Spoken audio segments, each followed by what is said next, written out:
고린도전서 2장 6절로 8절까지 합독하시겠습니다.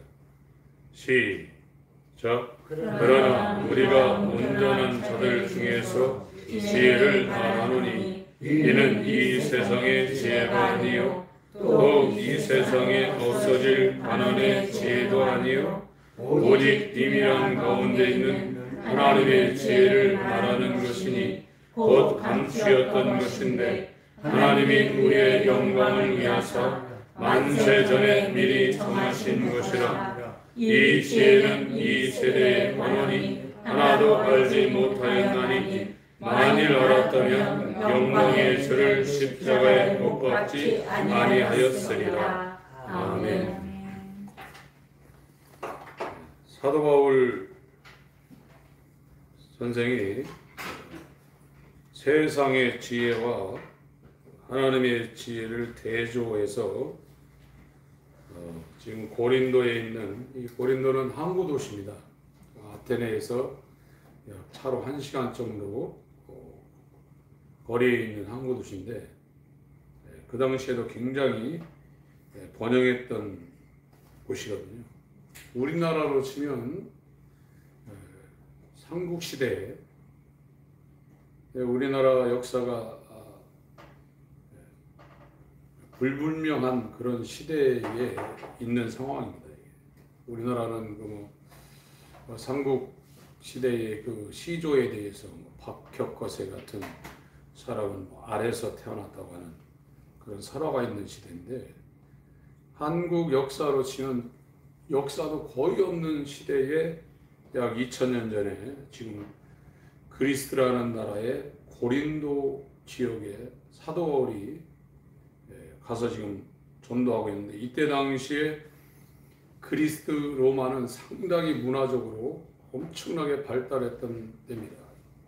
목욕탕도 있었고, 로마 같은 데 가면 그 유적을 발견하면 현대식 목욕탕이 돌로 지어져 있는, 그리고 요즘으로 치면은 중국에서 1대1로를 지금 만들려고 이 도로를 중국을 통해서 유럽과 이 아메리카 쪽으로 이렇게 다 뚫려는 그 정책이 1대1로 정책인데, 모든 길은 로마로 통한다고 해서 로마가 유럽과 아시아를 잇는 도로를 만들었어요. 돌로마, 이 고속도로처럼. 굉장한 겁니다. 우리나라는 역사도 거의 없는 시대에 이런 일들을 이 유럽과 이 아시아에서 벌이고 있는데, 그 지역에 가서 지금 바울이 사람의 지혜하고 하나님의 지혜를 논하고 있습니다. 지금 사람들이 똑똑하지만 이 철학적으로 인간의 지혜는 이 사람의 지혜 가운데, 사람의 지혜 가운데 최고가 이 철학이거든요. 그래서 이 소크라테스, 플라톤, 아리스토텔레스, 이 사람들은 BC에 서기 전에 있었던 사람입니다. 그래서 이 알렉산더 같은 사람은, 이 사람은 전쟁을 하면서 책을 들고 다녔던 사람이고, 이 사람 선생님이 아리스토텔레스입니다.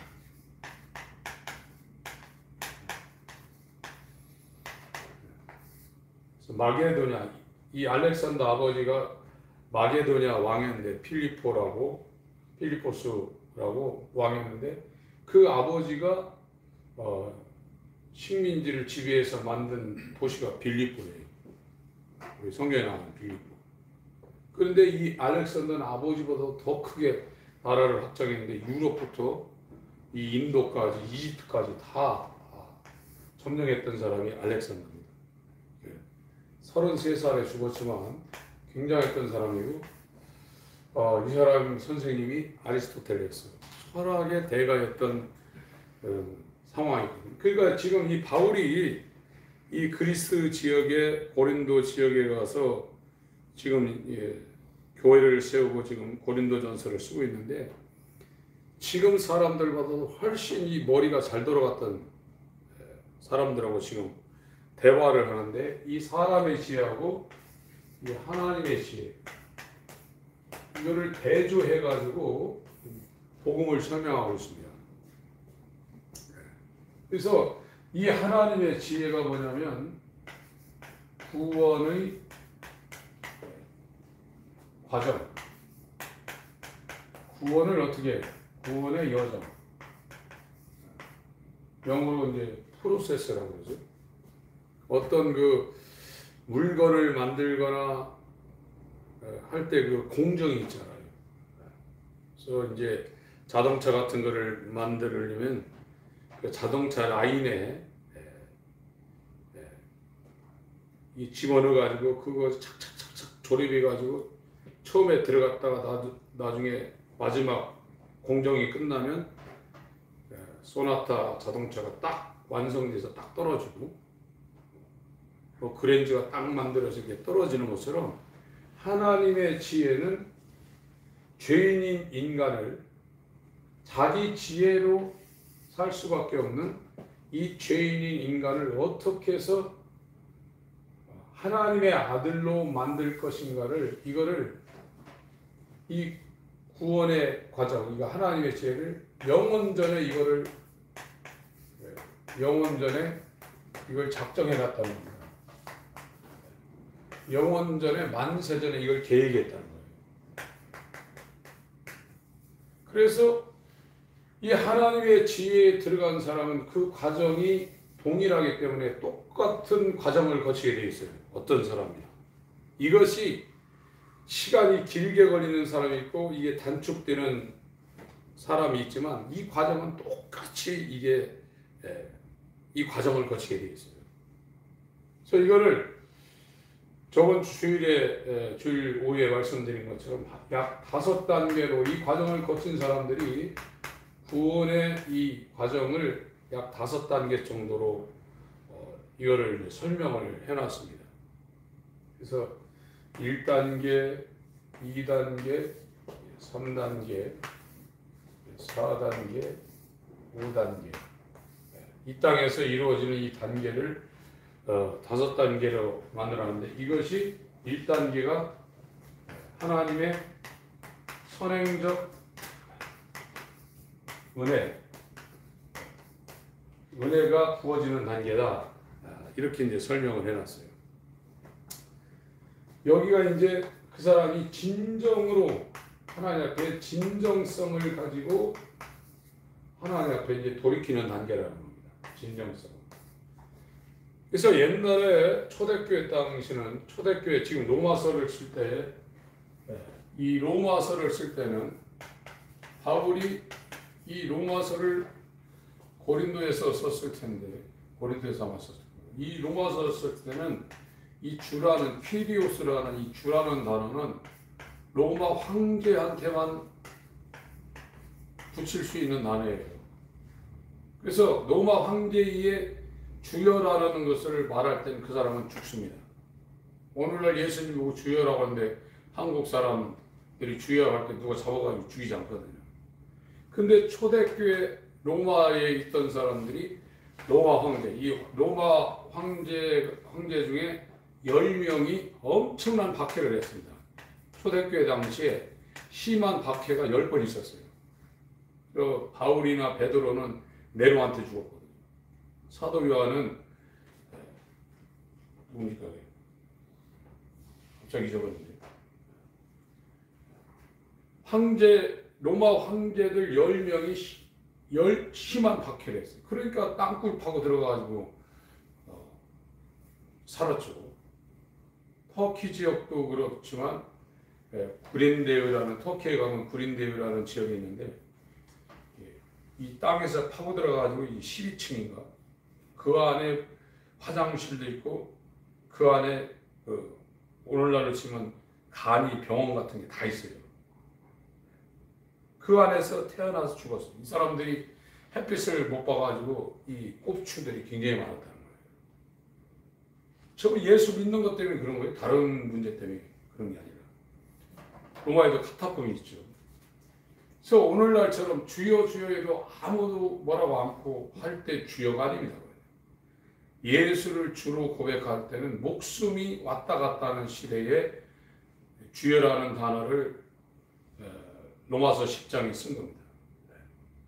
지금은 전혀 문제가 없잖아요. 그래서 이 초대교회 당시는 교회 예배를 참여시킬 때 이때부터 시켰다는 거예요. 3단계, 이때는 이제 중생할 때거든요. 거듭날 때. 중생하기 전에는 아무리 그 사람이 예배를 드리고 싶어도 참여를 안 시켰다는 거예요. 왜 그러냐면 이때 당시엔 박해가 심했기 때문에 가짜로 들어와가지고 교회를 아주 그냥 무너뜨릴 가능성이 있는 사람들이 있었기 때문에 철저하게 점검을 해서 진짜 그리스도인의 길로 들어가는 사람들이 아니면 교회 예배에 참여를 안 시켰다는 거예요. 근데 오늘날은 제발 오시옵소서, 예배만 드려주옵소서. 그래서 한 사람에도 예배 오는 것을 간절히 원하고 있거든요. 진짜 기독교인 공동체는 안 그랬다는 거예요. 진짜로 자기 지혜가 하나님의 지혜 앞에 얼마나 쓸모없는 것인가를 깨닫고 그 깨닫는 상태가 이 진정성. 진짜 내 지혜가 하나님의 지혜를 대적하고 이건 하나님의 지혜 앞에 아무 쓸모가 없다는 것을 깨닫는 그 진정성 상태가 1단계라는 거예요.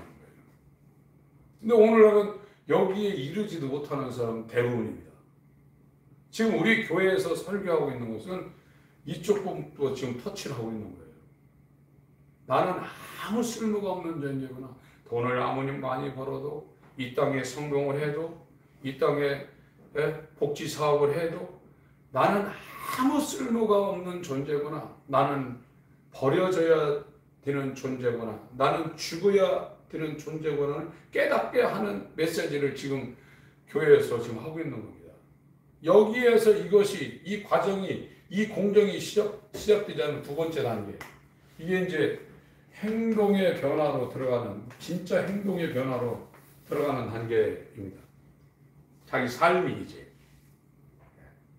계속 육체를 위해서 이 땅을 살던 삶이 이 진정성 단계를 통과해서 이제 주님께로 완전히 돌이켜지는 행동의 변화로 들어가는 단계가 두 번째 단계라고 있거든요. 그래서 이 6절, 7절 다시 한번 보겠습니다. 그러나 우리가 온전한 자들 중에서 지혜를 말하노니, 그 예수 그리스도와 연합해서 이제 온전하게 인간의 그 원형이신 주님을 이제 닮아가는 그런 상황이죠. 온전한 자들 중에서 지혜를 말하노니 이는 이 세상의 지혜가 아니요 이 세상에 없어진 쓸모없는 통치자들의 지혜도 아니요 오직 비밀한 가운데 있는 하나님의 지혜를 말하는 것이니 곧 감추었던 것인데 하나님이 우리 영광을 위하사 만세전에 미리 정하신 것이라. 이 비밀이라는 겁니다. 미스테리움, 영어로 미스테리라고 그러죠. 만세전에 정하신 것이라.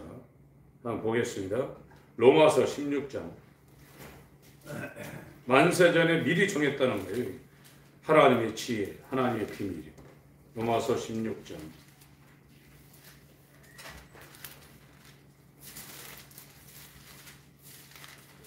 25절, 26절.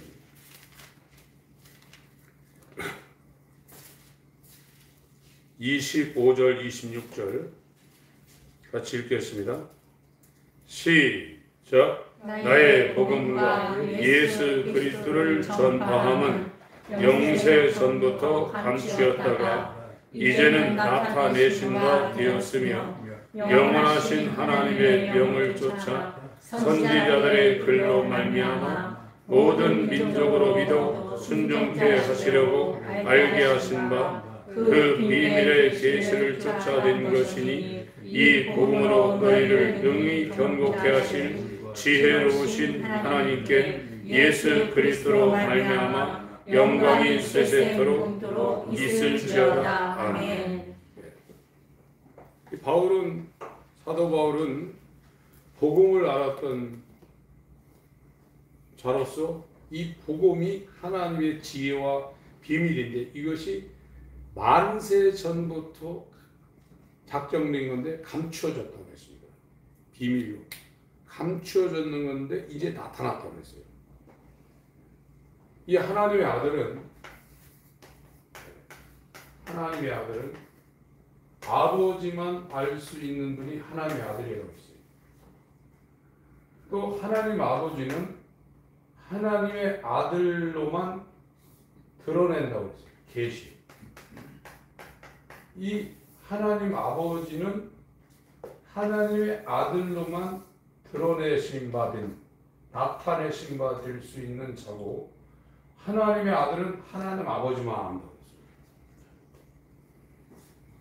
이것이 하나님입니다. 하나님 아들은 하나님 아버지만 알고 하나님 아버지는 하나님의 아들로만 드러내실 수 있는 분이라. 하나님 아들로만 계시될 수 있는 분이라. 하나님 아들로만 나타내실 수 있는 분이라. 그것이 오늘 마태복음 11장에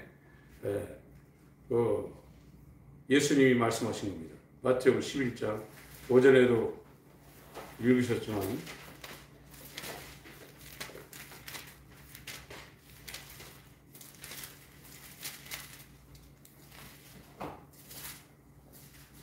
27절입니다.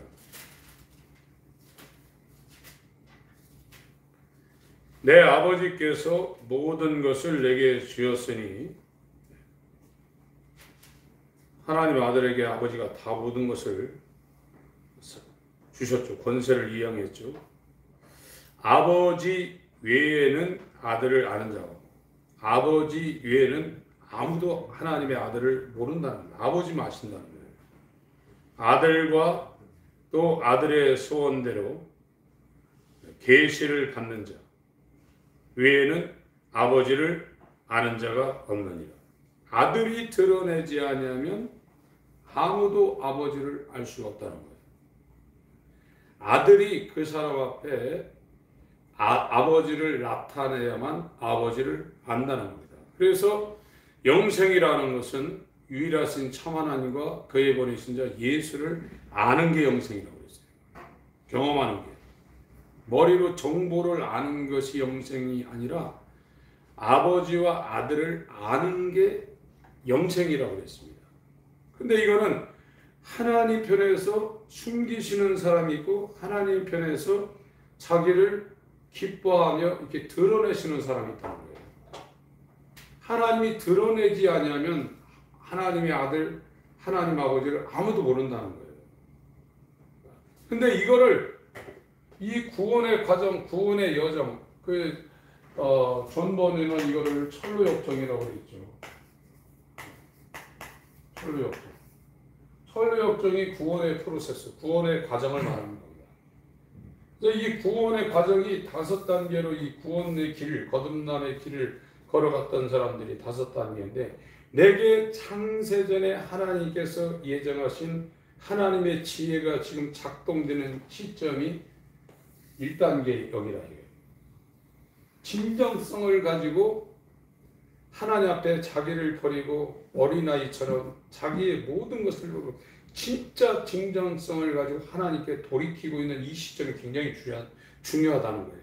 이 과정에 딱 들어가게 되면 시간이 많이 걸릴지 적게 걸릴지는 각 사람에게 다르지만 1단계에서 2단계, 2단계에서 3단계, 3단계에서 4단계, 이게 성화 단계입니다. 4단계에서 5단계, 이게 다, 이게 이 공정 안에 들어갔기 때문에 이게 그의 육신의 일생 가운데 이루어진다는 거예요. 이게. 말이 지금 달리고 있습니다. 근데 그 말이 혼자 달리면 어디로 가는지 몰라요. 그러나 그 말을 조종하는 사람이 지금 부산을 가야 되겠다는 생각을 갖고 있으면 이 말이 저 목포를 거쳐가지고 남해에 마산, 창원, 이 통영 이쪽으로 이렇게 가든 아니면 대전이나 대구를 통해서 가든 동해안을 통해서 가든 그 길이 어떤 길이 될지 모르면 부산에 꼭 간다는 거예요. 시간을 많이 걸리든지 짧게 걸리든지 상관없이 그 탄 사람이 이 말을 끌고 부산을 가려고 생각하는 생각이 있기 때문에 그 길로 간다는 거예요.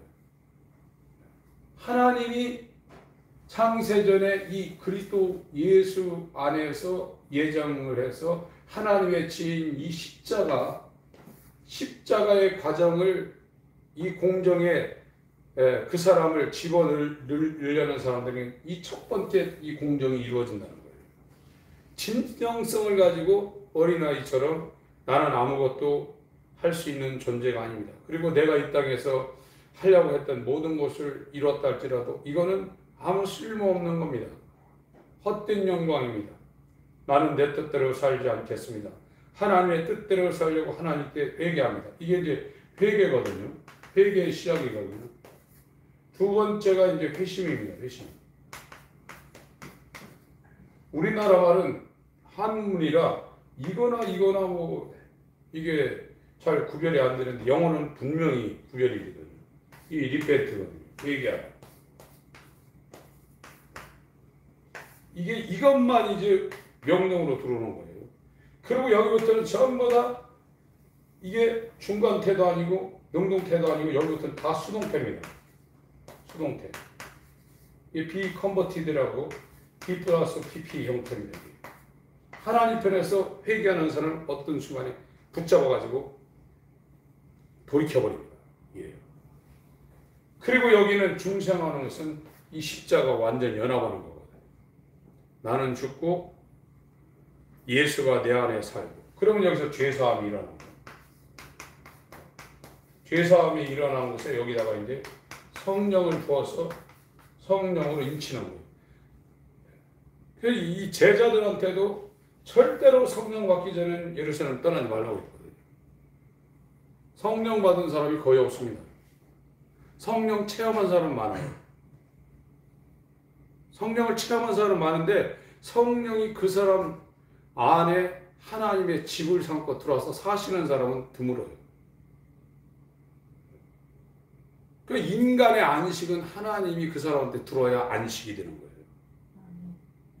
하나님이 자기 집을 삼고 그 사람한테 들어올 때 그 사람은 자기를 놓고 이제 쉬게 돼 있습니다. 하나님도 하나님 일하시다가 일곱째 날에 안식하셨잖아요. 그게 영원한 안식입니다. 리차드 백스터라는 목사님이 성도들의 영원한 안식이라는 책을 썼어요. 이 철로역정이라는 책, 리차드 백스터의 성도들의 영원한 안식, 토마스 캠피스의 그리스도를 본받아라는 책, 이런 책은 읽어보셔야 돼요. 굉장한 책들입니다. 그런데 오늘날 우리가 교회 다니면서 그런 책들을 거의 소개를 못 받았어요. 몇십 년 신앙생활에서. 한국 사람들이 책만 죽으라고 읽으라고 막 그랬죠. 못 미칩니다. 지금 대한민국 교회 이렇게 부흥을 했지만 기독교 고전 옛날 목사님들이 구원의 과정을 겪으면서 썼던 그들의 그 체험담에 대한민국 교회에 수십만 목회하시는 분도 있고 수만 목회하시는 분들이 있는데 너무 이 격차가 많습니다. 그건 자기가 체험을 이게 안 됐기 때문에 그 체험에 못 미치기 때문에 이제 설명을 가이드를 못하는 거거든요. 그래서 이 하나님의 지혜라는 것은 예수의 십자가입니다. 마태복음 11장 좀 읽었죠? 어린아이 같아야 된다고 그러죠. 18장을 한번 보겠습니다. 마태복음 18장.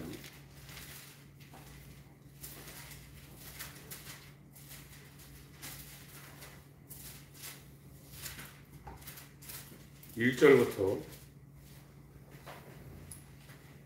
4절까지 한번 읽습니다. 마태복음 18장 1절부터 4절까지 시작. 그때 제자들이 예수께 나와 가로되 천국에서는 누가 크니?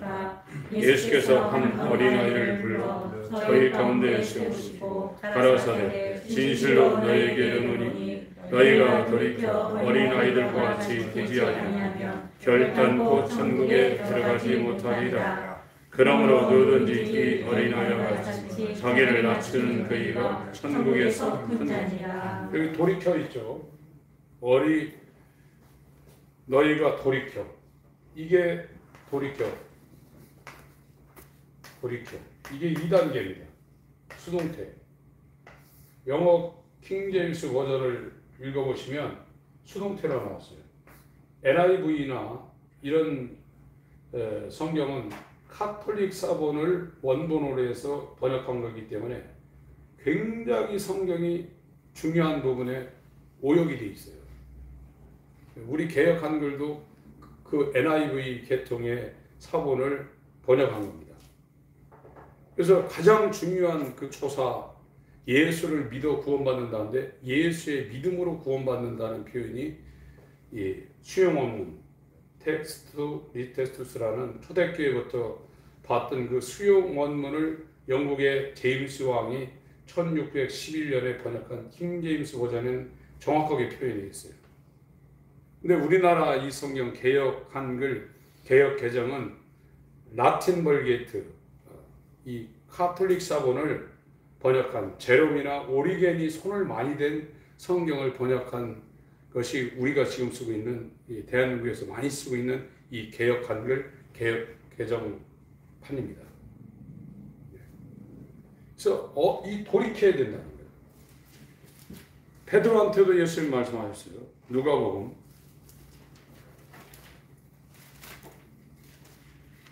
22장입니다. 베드로는 아버지도 버리고 그물도 버리고 예수를 따랐던 사람이에요. 1단계는 그래도 어느 정도 이루어졌던 사람입니다. 누가복음 22장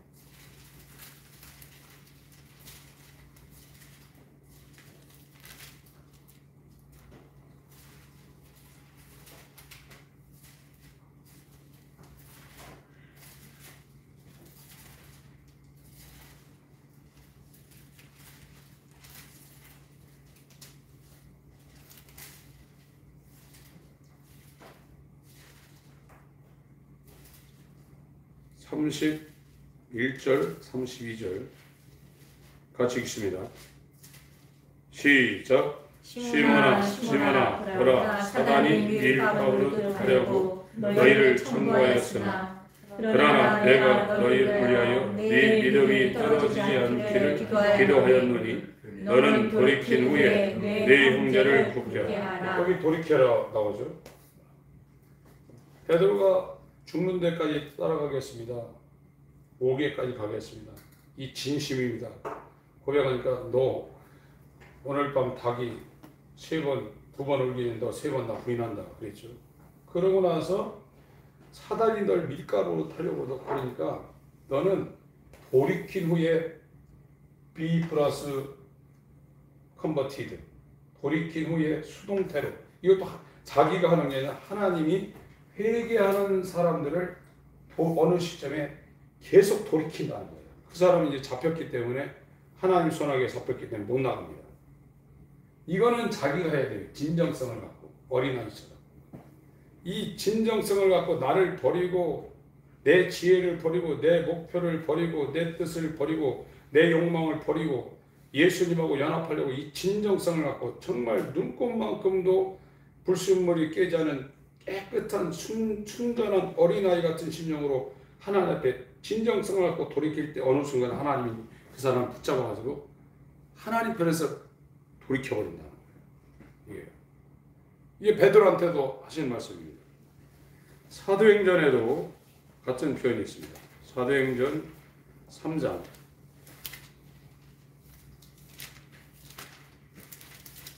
자기가 알아요. 하나님이 돌이키고 있는 그 과정에 들어갔는가 자기가 압니다. 사도행전 3장 19절입니다. 사도행전 3장 19절 시작. 그러므로 너희가 회개하고 돌이켜 너희 죄악 사함을 받으라. 이같이 하면 유쾌하게 되는 날이 주 앞으로부터 이를 것이요. 20절 시작. 또 주께서 너희를 위하여 예정하신 그리스도 곧 예수를 보내시니. 이게 구원의 과정, 구원의 여정, 구원의 서정입니다. 그러니까 회개하라. 사도행전 2장 38절에 리펜터, 이거는 인간편에서 하나님의 구원의 여정에 초대를 받은 만세전에 감추었던 것이 예수를 말미암아 그 사람한테 드러내지는, 나타내지는 그 시발점에 이 하나님의 공정에 들어간 사람들이 진짜 자기를 다 버리려고 하는 거예요. 자기 어린아이처럼 아무것도 할 수 없는 어린아이입니다. 내 생각을 지웁니다. 내 욕망을 지웁니다. 내 의도를 지웁니다. 주님 서신 발 앞에 나 꿇어 엎드렸습니다. 이 진정성을 갖고 회개하기 시작한다. 그러면 회심이 일어난다. 회심은 하나님이 그 사람한테 역사하는 겁니다. 직접적으로 이제. 여기도 하나님의 역사지만 이제 더 확실하게 영적 각성이 일어난 순간에 이 회심의 역사가 일어날 때 이것이 어마어마한 영적 각성으로 이제 그 사람 주위에 이제 나타나는 거예요. 회개와 회심이 이제 한꺼번에 막 이게 일어나는 겁니다. 그 영적 각성이라고 말하는 거거든요. 그러게 되면 예수와 연합을 하고 예정하신 그리스도가 성령으로 그 사람한테 보내진다. 약속이에요. 이게 이삭으로 네 씨로 말미암아 천하 만민이 복을 얻는다고 했거든요. 이 씨가 많은 자손이 아니라 딱 하나인데 그리스도라고 했거든요. 갈라디아 3장 16절에 그리스도라고 했습니다. 이 그리스도가 아들의 영으로 우리 가운데 오는 겁니다. 그것이 새 영, 새 마음을 부어 주셔서 우리 영으로 말미암아 하나님을 아바 아버지라고 부르짖는다고 했어요. 성령이 우리 영으로 말미암아 하나님을 아바 아버지라고 부르짖는다고. 이것이 하나님이 창세전에 예수 안에서 미스테리오 하나님의 비밀을 갖고 있었던 하나님의 지혜입니다. 19절 20절을 다시 한번 읽습니다. 사도행전 3장 19절 20절 시작. 그러므로 너희가 회개하고 돌이켜 너희 죄 없이 함을 받으라. 이같이 하면 유쾌하게 되는 날 주 앞으로부터 이를 것이요. 또 주께서 너희를 위하여 예정하신 그리스도 곧 예수를 보내시니. 이 과정을 건너뛸 수 없어요. 이건 정확한 공정이에요. 과정이에요. 구원의 여정입니다. 구원의 과정입니다. 구원의 프로세스입니다. 그거를 존 버녀는 철로역정이라는 책으로 엮어서 우리 가운데 이렇게 보여준 거고요. 이 과정을 거친 사람들이 초대교회부터 중세암흑기, 종교개혁, 청교도 시대를 거치면서 이 과정을 거친 사람들이 이거를 이렇게 나눠놨어요. 이 과정을 다 거쳐야 돼요. 그래서 첫 번째 어린아이 같이 돼야 돼요. 어린아이 같이. 우리가 잘 알고 있는 솔로몬의 지혜. 열왕기 3장을 보겠습니다. 열왕기상 3장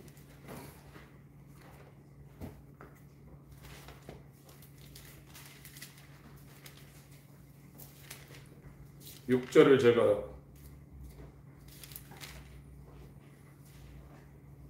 5절 읽겠습니다. 5절 4절부터 읽겠습니다. 이에 왕이 열왕기상 3장입니다. 이에 왕이 제사하러 기브론으로 가니 거기는 산당이 큼이라 솔로몬이 그단에 1000번제를 드렸더니 지금 1000번제 갖고 3년 가까운 시간을 1000번제 새벽 기도를 하기도 하고 새벽 기도 같은 걸 하고 있는데 그렇게 막 3년씩 걸리는 게 아니라 1000번제를 한꺼번에 다 드린 거예요. 솔로몬이 하나님 앞에 제사할 때는. 엄청난 돈을 여기다 썼죠. 기브온에서 밤에 여호와께서 솔로몬의 꿈에 나타나시니라. 하나님이 이르시되 내가 네게 무엇을 줄고 너는 구하라. 1000번째 같은 큰 하나님의 희생과 제사를 드렸더니 하나님이 솔로몬 꿈에 나타났습니다. 솔로몬이 가로되 주의 종 내 아비 다윗이 성실과 공의와 정직한 마음으로 주와 함께 주의 앞에서 행함으로 주께서 저에게 큰 은혜를 베푸셨고 주께서 또 저를 위하여 이 큰 애를 예비하시고 오늘날과 같이 저희 위에 앉을 이들을 저에게 주셨나이다. 7절 왕의 자리라는 겁니다. 저희 위 왕의 자리 위점이다. 7절 8절 읽습니다. 9절까지 읽습니다. 시작. 나의 하나님 여호와여 주께서 종으로 종의 아비 다윗을 대신하여 왕이 되게 하셨사오나 종은 작은 아이라 출입할 줄을 알지 못하고 주의 빼신 백성 가운데 있나이다. 저희는 큰 백성이나 수요가 많아서 셀 수도 없고 기록할 수도 없사오니 누가 주의 이 많은 백성을 재판할 수 있사오니까 지혜로운 마음을 종에게 주사 주의 백성을 재판하여 선악을 분별하게 하옵소서. 작은 아이라 자기는 솔로몬이 굉장히 똑똑한 사람이죠. 잠언 전도 아가서를 쓴 사람입니다. 송 오브 송 아가서를 쓴 사람이에요. 근데 너무 어려서 문을 들어오고 나가는 것도 알지 못한다는 거예요. 결정을 못한다는 겁니다. 이런 상태가 돼서 하나님 앞에 기도하고 나갔더니 그 16절부터 아주 유명한 이 재판을 하게 하는 장면이 나옵니다. 좀 시간이 많이 지나서 한번 읽어볼게요. 내 창기 2계집이 16절 왕에게 와서 그 앞에 서며 한 계집은 말하되 내 주여 나와 이 계집이 한 집에서 사는데 내가 저와 함께 집에 있으며 아이를 낳았더니 나이 해산한 지 3일에 이 계집도 해산하고 우리가 함께 있었고 우리 둘 위에는 집에 다른 사람이 없었나이다. 그런데 밤에 저 계집이 그 아들 위에 누움으로 그 아들이 죽으니 저가 밤중에 일어나서 계집 종 나이 잠든 사이에 내 아들을 내 곁에서 가져다가 자기 품속에 누이고 자기의 죽은 아들을 내 품에 뉘었나이다.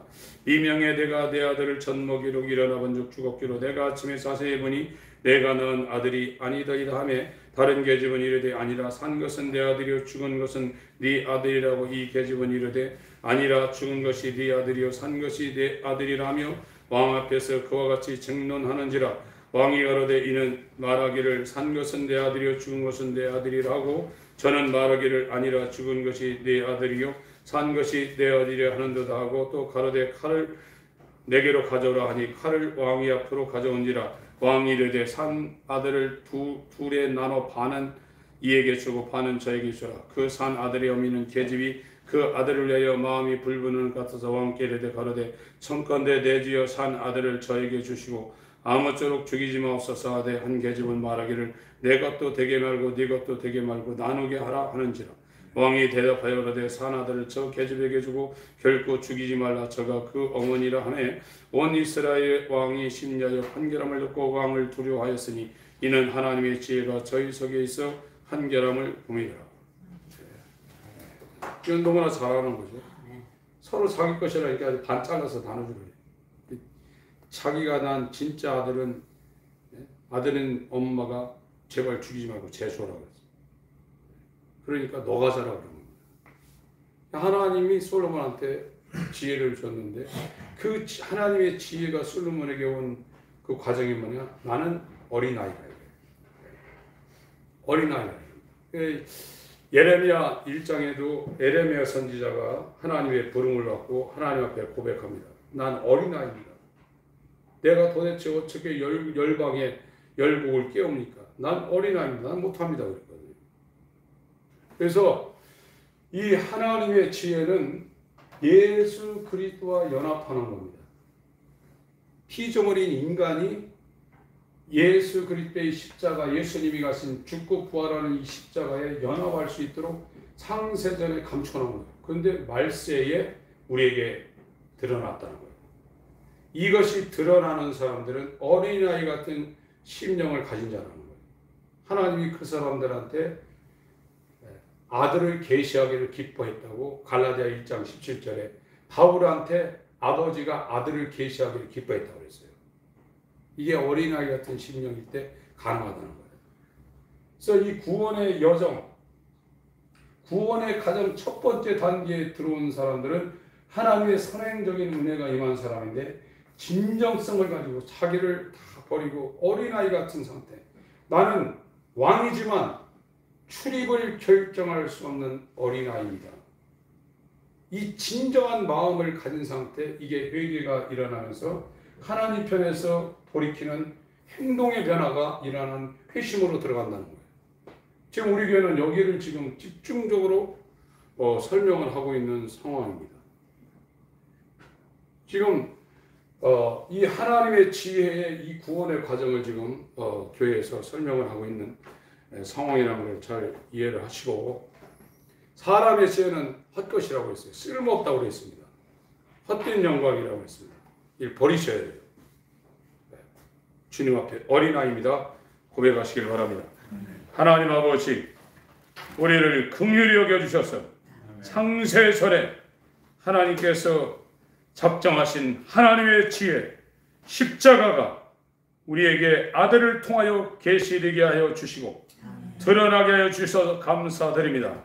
이 하나님의 지혜에 우리가 구원의 여정에 온전히 들어서 우리 안에 선한 일을 시작하신 이가 그리스도의 예수의 날까지 확실히 이룰 줄 믿고 주님의 인도를 따라 성령으로 살 수 있도록, 성령의 인도를 받을 수 있도록 일정한 대응을 유지하며 주를 따라가게 하여 주옵소서. 이 추석 연휴에 승리할 수 있도록 역사해 주시옵소서. 예수의 이름으로 감사하며 기도합니다. 아멘.